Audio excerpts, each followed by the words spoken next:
Саламатсыздар ма оқушылар? Мен Әбжалиева Айзада Көлтайқызы. Қызылорда облысы Қармақшы ауданы Дүренғар ауылы нөмірі 107 орта мектеп география пәні мұғалімі. Пәні география 10 сынып. Бүгін бөлім географиялық деректер базасы сабақтың тақырыбы географиялық деректер базасын құрастыру. Сабақтың мақсаты географиялық деректер базасын құрастыру. Оқу мақсаттары 10.2.2.1 Microsoft Excel бағдарламасын қолданысымен тақырыпқа сәйкес географиялық деректер базасын құрастыру. Сабақтың мақсаты барлық оқушы Microsoft Excel бағдарламасын түсінеді. Көпшілігі Microsoft Excel бағдарламасын қолданады. Кейбірі Microsoft Excel бағдарламасын жасап, тақырыпқа сәйкес географиялық деректер базасын құрастырады. Назар аударамыз. Ой қозғау. Мына суреттен оқушылар нені көріп тұрмыз? Және бұл сурет сіздерге таныс па? Және осы суретке қарап тақырыпты ашайық. Жарайсыңдар, оқушылар. Бұл суретте екі өнертапқыш, яғни Microsoft Excel 1979 жылы екі экономист, студент Дэн Брэнклин мен Боб Фрэнкстон үй тапсырмасын тез орындауға көмектесетін және уақытты үнемдейтін әдіс ойлап табуды шешті.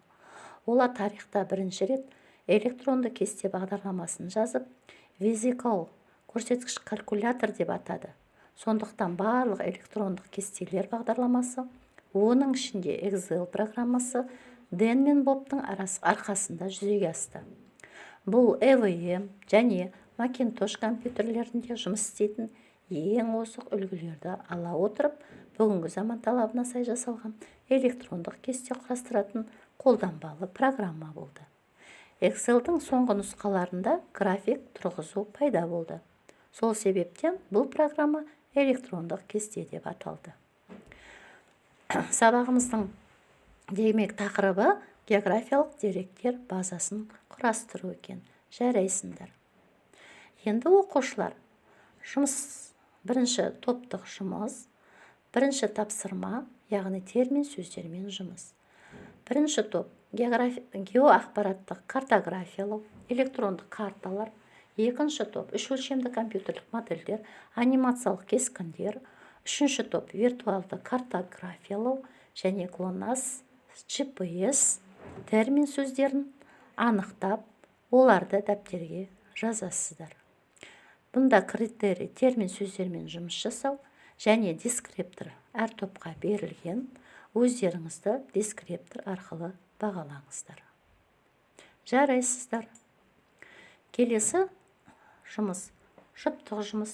Бұнда белсенді оқу әдісі жүреді. Екінші тапсырма.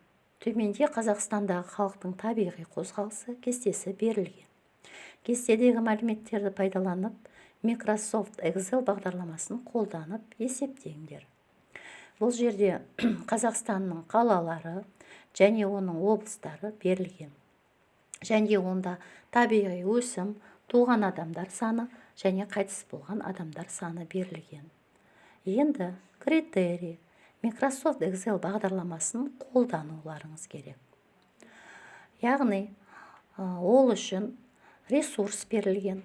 Осы ресурсты қосып, оның үшін тыңдау арқылы, мына кестені копировать, вставить арқылы Excel бағдарламасына, ең соңында халықтың барлығы деген қорытынды есепті шығарасыздар. Сәттілік. Жарайсыздар. Топтық жұмыс саралау әдісі жүреді бұнда. Үшінші тапсырма. Кестедегі мәліметтерді пайдаланып, диаграмма жасап талдаңдар. Бірінші топ. Қазақстан халқының табиғи өсімі бойынша дөңгелек диаграмма жасап, оны талдайды. Екінші топ. Қазақстан халқының туғандар саны бойынша график жасап талдайды. Үшінші топ. Қазақстан халқының қайтыс болғандар саны бойынша гистограмма жасап талдайды. Критерий диаграмма жасау. Дескриптор берілген. Осы дескриптор арқылы өздеріңізді бағалаңыздар. Енді дөңгелек график және гистограмма жасау үшін ең бірінші вставкаға барамыз. Сосын сол жерден графика және диаграмма таңдалады. Және әрқайсыларыңыз өз диаграмма, график, дөңгелек график, гистограмма таңдап, жаңағы берілген мәліметтерді копировать етіп, вставить етіп, диаграмма жасайсыздар. Жарайсыңдар, оқушылар. Келесі топтық жұмыс. Белсенді оқу әдісі жүреді. Яғни үшінші тапсырма. Мұнда Pictochart.com бағдарламасын пайдаланып, бірінші топ солтүстік Қазақстан қалаларының табиғи өсімі карта диаграммасын жасап, қорытынды жазасыздар. Екінші топ оңтүстік Қазақстан қалаларындағы туғандар саны картограммасын, яғни түсі бойынша жасап, қорытынды жасайсыздар. Үшінші топ батыс Қазақстан қалаларындағы қайтыс болғандар саны карта диаграммасын жасап, қорытынды жасайсыздар. Бұл жерде берілген суреттер сіздерге мысал ретінде. Критерий. Pictochart.com бағдарламасын пайдалану. Дескриптор арқылы әр топ өзін-өзі бағалайды. Жарайсыңдар, оқушылар. Енді сабақтың соңы, яғни қалыптастырушы бағалауға арналған тапсырма. Сөйлемді толықтыр. Жарайсыңдар, оқушылар. Сабағымыздың соңында барлығыңа ортақ, яғни рефлексия, плюс, минус, қызықты әдісі берілді. Бірінші бағанда плюс, яғни бағанына сабақта ұнаған ақпаратты жазыңыздар. Екінші минус бағанына сабақта ұнамаған, түсініксіз, қажеттілігі жоқ ақпараттарды жазыңыздар. Қызықты деген бағанға оқушылар естіген қызықты мәліметтерін жазып, және тақырып бойынша мұғалімге сұрақтар жазуға да болады. Жарайсыздар, оқушылар.